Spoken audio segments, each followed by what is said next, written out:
I'd like to welcome everyone to this month's LGU forum that we've been having. And we do have our Tennyson warning here that as of a month ago, we're required to show when we're doing a forum like this.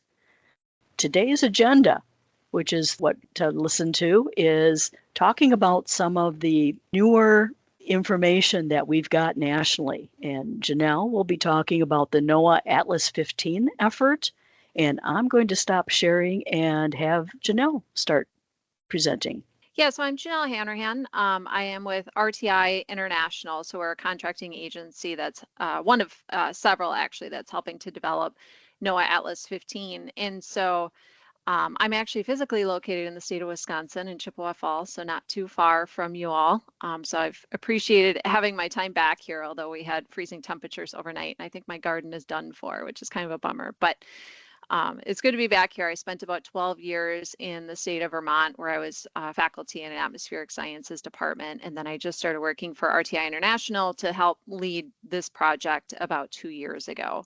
So I'll be talking to you a bit about just a quick overview here. First of all, what is NOAA Atlas 15 for those of you who aren't familiar with it, or maybe have some experience in NOAA Atlas 14 and are curious about the updates with this next iteration.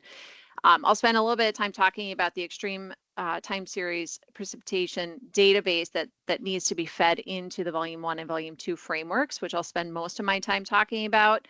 I'm trying to kind of find this balance between going into too much detail while still trying to kind of keep things interesting. So if you have questions, feel free to stop me either while I'm talking or at the end is fine. So first of all, taking a look at just kind of the difference between NOAA Atlas 14 and NOAA Atlas 15. So Sale had showed an image actually right before I started sharing my screen that showed a table with the estimates coming from NOAA Atlas 14. So on the left-hand side here, we can see NOAA Atlas 14 is currently the authoritative precipitation frequency estimates that are used by the nation. They've been published in regional volumes since the early 2000s or so, and this map here is showing how those different volumes were released. It's important to note that Oregon and Washington, the lower, upper left-hand corner here in the Northwest, was never actually part of NOAA Atlas 14. So this is just including Atlas 2, which is actually released in the 1970s. So clearly those estimates are going to be pretty far out of date. And then some of the estimates like Volume 13 that you can see along the East Coast there are still in the process of being developed. Those are under peer review right now. The framework for NOAA Atlas 14 has assumed climate stationarity. So they're also using gauge data similar to how we are, which I'll talk about in a little bit, but then they're assuming that there's really no changes in the extreme precip that's occurring over the last several decades. NOAA Atlas 14 database contains present day precipitation frequency estimates. So it's kind of expected that it's up to date as of the date of the release of the particular volume. So NOAA Atlas 15 on the right-hand side here is going to be this updated nationwide precipitation frequency standard. And unlike NOAA Atlas 14, this is going to provide seamless estimates across the continental United States. And that's great because NOAA Atlas 14 has been released in different volumes. So of course, there's different periods of time. It's informed by data that's released at different times. And then the frameworks are also slightly different. And so you get kind of these discontinuities between the boundaries between the volumes. So NOAA Atlas 15 won't have to deal with that. We're also accounting for climate non-stationarity, both during the historical period, which will be released as Volume 1, and then a future period, which will be released as Volume 2, and I'll talk a little bit about both of those today. So preliminary CONUS-wide estimates will be available very soon. We're hoping by the end of this year. So this is that timeline kind of from start to finish for the development of NOAA Atlas 15. I've encompassed here the year 2024, last year, which is one of our kind of big development years where we needed to release the pilot, which is just kind of a proof of concept for the framework, and that was over just the state of Montana. When this was released, we had a visualization page that was made available, and that is illustrated here on the right-hand side where you can see just the estimates for the state of Montana. Now the CONUS release will show all of the continental United States instead. This was released as volume 1, which is on the left-hand side of that map on the right-hand side, and then volume 2. And volume 1, again, is present day. Volume 2 goes into the future. So you can like toggle between global warming level, which I'll talk about in a minute, also now called global temperature index, or different scenarios going out to particular decades. This also came with a quick start video just to get folks started with the website. And then there was also a pilot technical report, again, which will be released with the CONUS estimates. And then I think probably the most important here is the feedback Google form. So this is where we get feedback from our stakeholders, our end users, so that we can not only improve the website, but also improve the framework that's being used to develop the estimates. Snapping forward now to present day, as I said, we're in the process of developing preliminary CONUS-wide estimates, which we hope will be available on the web interface by the end of the year. So this is just an overview of how we're developing this extreme precipitation time series data repository. So there's a lot of things that are happening kind of under the hood on the left-hand side of this diagram, where the team is identifying all sorts of data sources across the continental United States, and eventually this will also pivot to OCONUS. So that includes the states of Alaska, Hawaii, and US territories. But once we have these data, we have to go through and process not only the data, but also the metadata, all sorts of pre-screening that happens. And then we have to visualize. So we have a bunch of different dashboards that we use to try to visualize the data, to try to pinpoint any issues. And then there's a whole series of automatic QC and manual QC checks that happen. And all of this then ultimately will result in this quality controlled extreme time series data repository, which is then fed into the volume 1 framework. This is just a snapshot of where we stand with the data repository. So right now we have about 78 total data sets that have been collected and formatted for CONUS, and this makes up about 120,000 stations. So the team is continuing to review and ingest different data sets for CONUS, and this will continue to be informed by public feedback.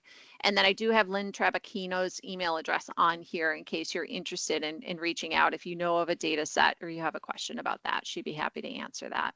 And then also data discovery is currently underway for OCONUS domains.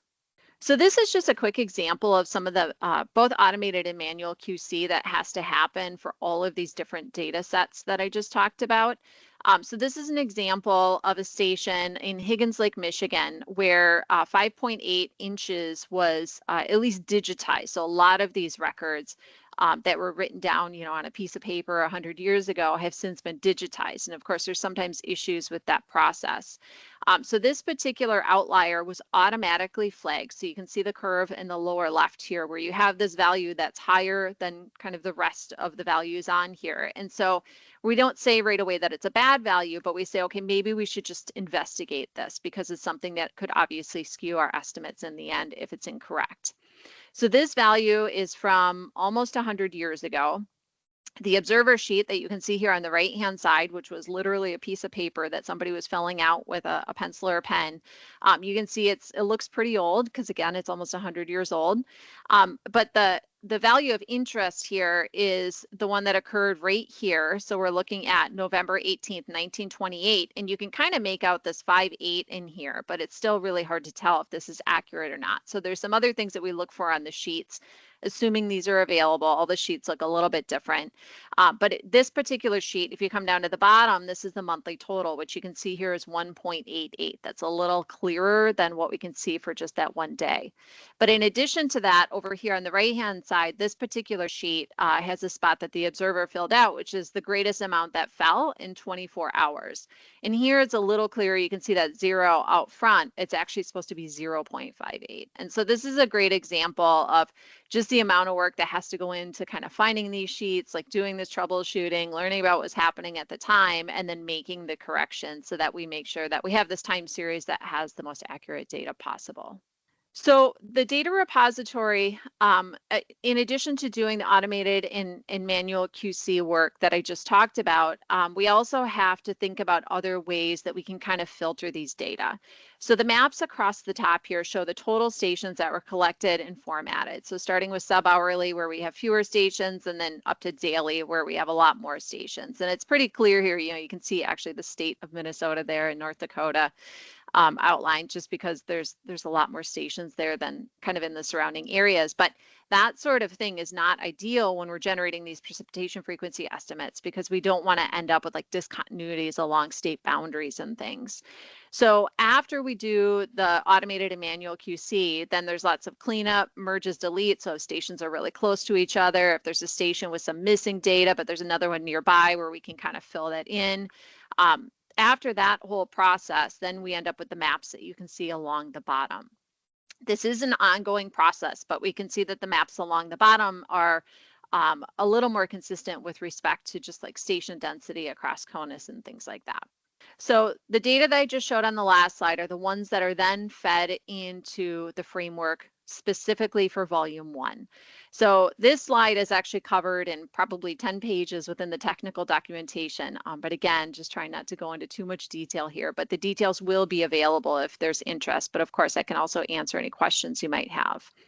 But the idea is essentially that when we get the stations coming from this new repository development, we identify the station. So we start out with a target station. So every station across CONUS at some point serves as a target station. So you can see this yellow point up here representing the target station.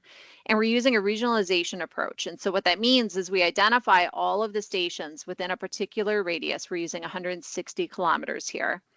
And then once we identify all of those regional stations, we weight them based on geographical and meteorological characteristics, because we want to have a region that's generally homogeneous. We want it big enough that the stations will be generally independent, but we want to make sure that the stations are generally homogeneous, so similar in characteristics to that target station.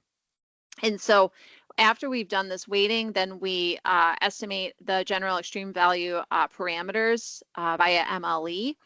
And then that gives us our location and scale parameters that are dependent spatially on mean annual maximum precipitation, but then also temporally, and this is where our non-stationarity comes into play, by the global temperature index. And previously we had called this global warming level. It's the same thing conceptually, it's just global temperature index now.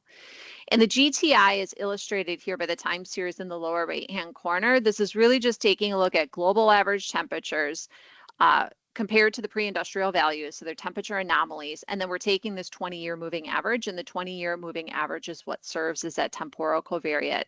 And this is the same temporal covariate that's used for volume 2, which I'll talk about shortly. So once we've used this to identify present day, so it has to correspond to 1.3 degrees Celsius of GTI, then we end up with these this GeV distribution at every single target station all across CONUS. From there, we can extract precipitation frequency estimates. And then we have that for all of the individual target stations, and then we do a spatial interpolation. I won't go into those details, but it gives us a 30 arc-second grid of estimates across CONUS. And so fast forward to the results. So again, these are preliminary. These are similar to what will be available on the website. On the left-hand side here, you can see the maps of estimates ranging between AEP of 1% up to more frequent events of 50%. 60-minute durations is on the left, 24 durations is on the right. That little X there indicates just arbitrarily the location of St. Louis, Missouri, for which I've included a DDF curve here on the right-hand side. And so this just gives you an idea of the amount of detail that's included for every one of these 30 arc-second grids all across CONUS. So it's a pretty large amount of data. So with these preliminary estimates for CONUS, we're releasing durations ranging between 60 minutes out to 10 days. This will be expanded a bit for the final CONUS estimates to be released next year. And then also AEPs ranging between 50% and 1%. So a really interesting scientific question, and I think also for practical purposes too, for those that use Atlas 14. One of the questions we've had is really, what is the difference between non-stationary and stationary estimates? So if we have our present day stationary framework compared to our non-stationary framework, one way we can achieve that is by simply extracting that global temperature index term. And so if we take the global temperature index term out, but we use the same regionalization, we do everything else exactly the same, we end up with the maps that we can see right here and here. So non-stationary is similar to the last slide that I just showed you. That's what we're going with. That gives us our present day estimates at 1.3 degrees Celsius. But stationary here is the one that we get when we're excluding that GTI temporal covariate. And so we can see that the maps are very similar to each other, dominated by climatology as we might expect. But of course, if we take the difference between those two, then we can start to see some of the real differences between the stationary, non-stationary framework. So the map that you can see over here on the right-hand side, we can see at the vast majority, at least of the eastern half or eastern 2/3 of the continental United States, we're getting wetter values, higher values when we use a non-stationary framework. There are some locations, particularly along the west coast here, where we see that there's slight decreases in that extreme precipitation.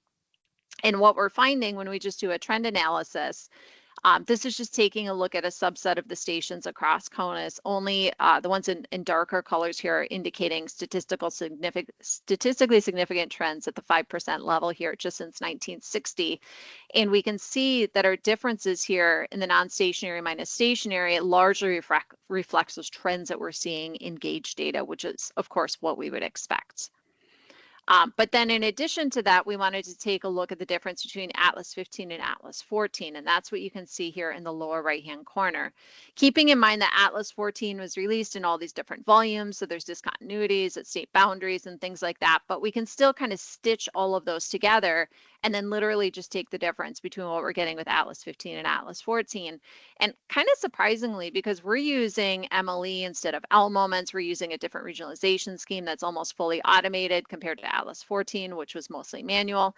There's a lot of differences between these two, but even with those differences, when you take the difference between Atlas 15 and Atlas 14, we largely see the same pattern that we see here when we're using our own framework doing non-stationary minus stationary. And so this tells us that these really large scale differences that we're seeing here between Atlas 15 and Atlas 14 are due to the fact that we're imposing non-stationarity in Atlas 15. So super simple diagram here, just showing for volume 1 how we get from gauge data over to the volume 1 precipitation frequency estimates. Next up, I'm going to talk about volume 2. So across the bottom here, of course, we don't have actual gauge observation data going into the future. And so what we have to do is we have to rely on model data. And I'll talk a bit about the details with that in a second.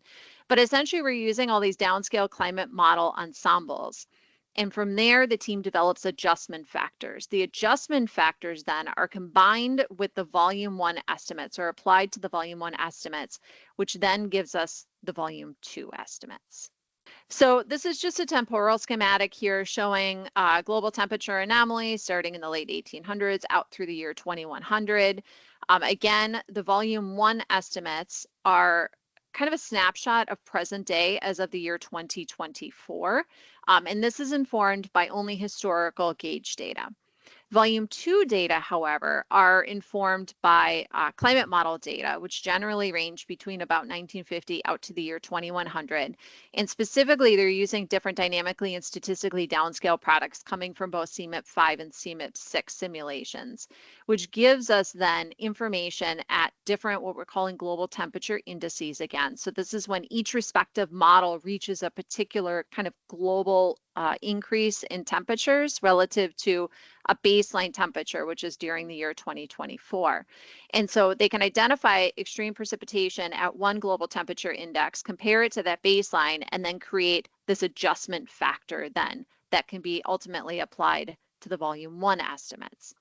So then once it's applied to the volume 1 estimates, this can be done not just for 3 degrees Celsius, but everything ranging between 1.5, which is slightly warmer than present day, through 5 degrees Celsius.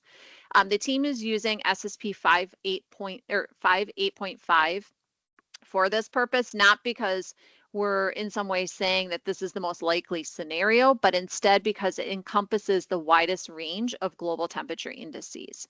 So once those adjustment factors are obtained, then they can actually be mapped back to any other scenario. And so in the end, we're providing estimates for volume 2 under both 585 and 245, but these could in fact also be mapped back to other scenarios.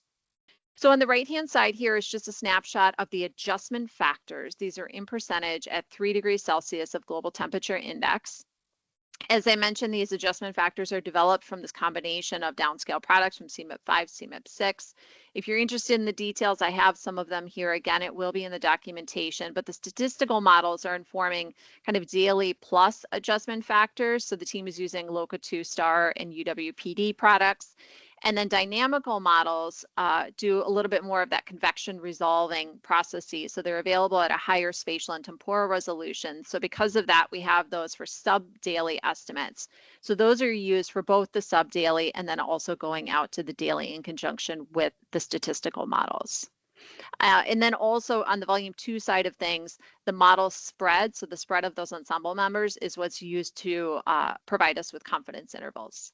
So again, a sneak peek into volume 2 estimates. So along the bottom here, these maps I already showed you. This is for volume 1 present day for 60-minute and then 24-hour.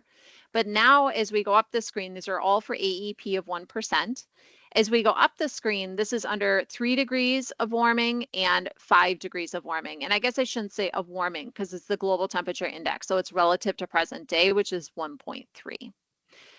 And then we also have all that information that I talked about with volume 1 with the DDF curves at every single one of those grid points. So here on the right-hand side again is for St. Louis, Missouri, just showing the AEPs in this case for 50%, 10%, and 1%. And then we can see here that for every one of those AEPs and durations, we also have all of the different global temperature indices, of which here I'm showing present day 3 and 5 degrees Celsius. This is just a summary and overview of everything that is going to be available for the CONUS estimates and also which was available for the pilot. So on the top here for present day, volume 1 is just present day. It's just for the year 2024. So you'll have a single value per AEP for duration for every grid point. But then for volume 2, you have to decide which global warming level or global temperature index you want to look at. So that ranges between close to present day of 1.5, again, out to 5 degrees Celsius. Or if instead you need information for a particular year, then we also make that available by decade, ranging between 2030 and 2100, and again, under kind of that middle range emission scenario and then a high emission scenario. And again, all the durations are included here, AEPs. We also do provide confidence bounds at 5% and 95%. Again, spatial resolution is that 30 arcsecond grid. So I am just one face of so many others on this team. So I just wanted to recognize all of those folks at IBSS, Lago Consulting, Ken's team at NC State, my colleagues at RTI International, and then others at NOAA Office of Water Prediction. And here I have my contact information. And that's all I have. So I don't know if you want me to keep sharing or I can stop sharing and take some questions. You could share for a minute and see if we have any questions. Sure. I don't see any in the chat, but one question I had was, could you clarify what the timing was you were expecting for anticipating for volume 1 and 2? Yeah, volume 1 and 2 will both be released at the same time publicly on the web interface by the end of this year is the plan. This calendar year. Wow. This calendar year, correct. Okay. Yeah, and that'll just be preliminary estimates and then it'll undergo peer review. So we'll have to get all that information back from the public and then the final estimates should be available at some point next year. Okay, thank you. Mm-hmm. Any other questions?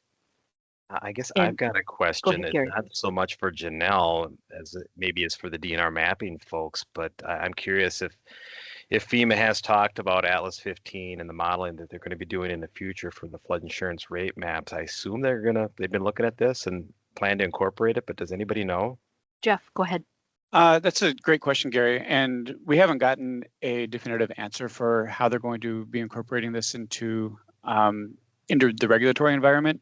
They are already looking at what they call future flood risk data, where they want to be incorporating future climate conditions into modeling. But that's going to be generally on a larger watershed scale.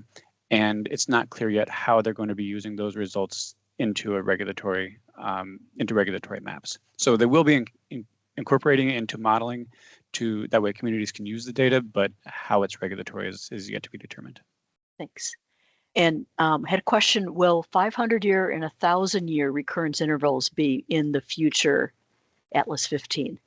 Yeah, that's the plan, is to expand the AEPs and the durations for the final CONUS estimates. And it's my understanding that we will be going out to 1,000-year.